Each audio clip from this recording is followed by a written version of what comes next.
give the call to the member for Canberra.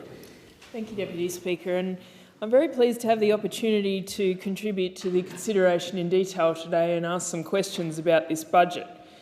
A budget that, leads us into a deficit to the tune of $340 billion over the forward estimates, with no surplus all the way into the medium term, with gross debt that gets us to $1 trillion by 22-23, with so very little to show for it, so devoid of vision.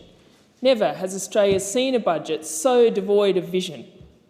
A budget that spent nearly $100 billion but forecasts real wages to go backwards.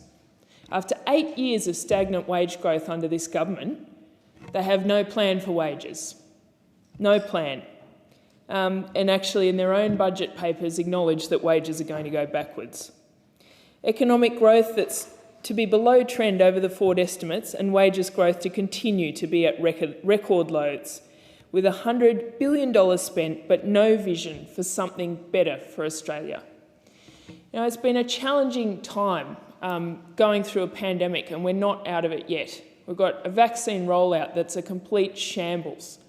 We will never get our economy back on its feet until we are properly vaccinated, when Australians have certainty that they can get on with that we can look towards reopening our borders.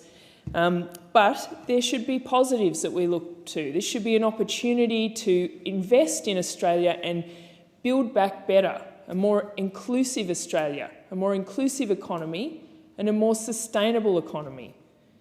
But we see nothing from this government for renewable energy in the budget.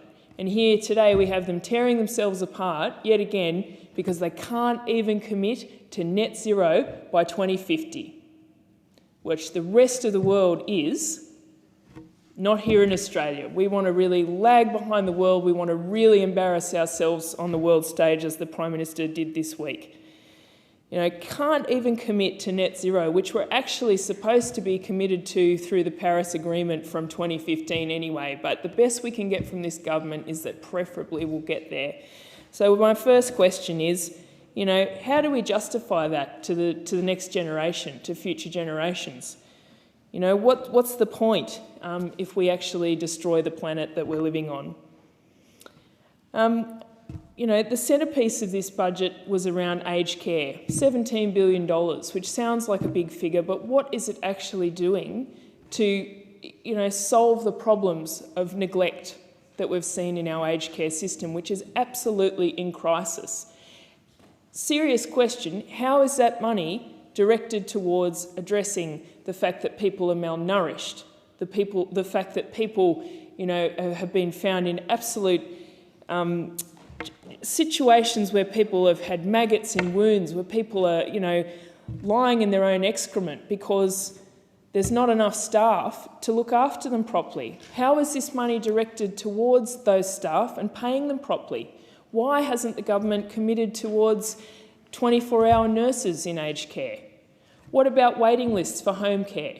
What does the $17 billion do for that, except to put more money towards the providers, many of whom mean well, but many of whom have been, flaunting their wealth, while those in aged care are really suffering, really, really suffering? I want to ask, what is in the budget to address poverty, to address 1 in 6 Australian children living in poverty right now?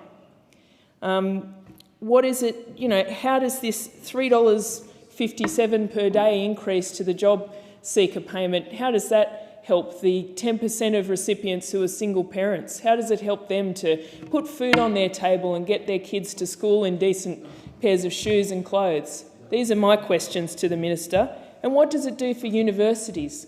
Completely left out of the response to COVID.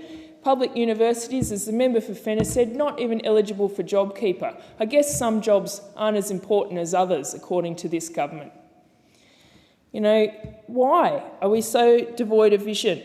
Why have we got a government that, has led us into a huge debt with barely anything to show for it? And my last question, why couldn't you find $67 million for the National Archives? Perhaps keeping the, critical records of our nation isn't important. Why has the National Gallery got a leaking roof? What about our national institutions? Where's the money for them? Thank you.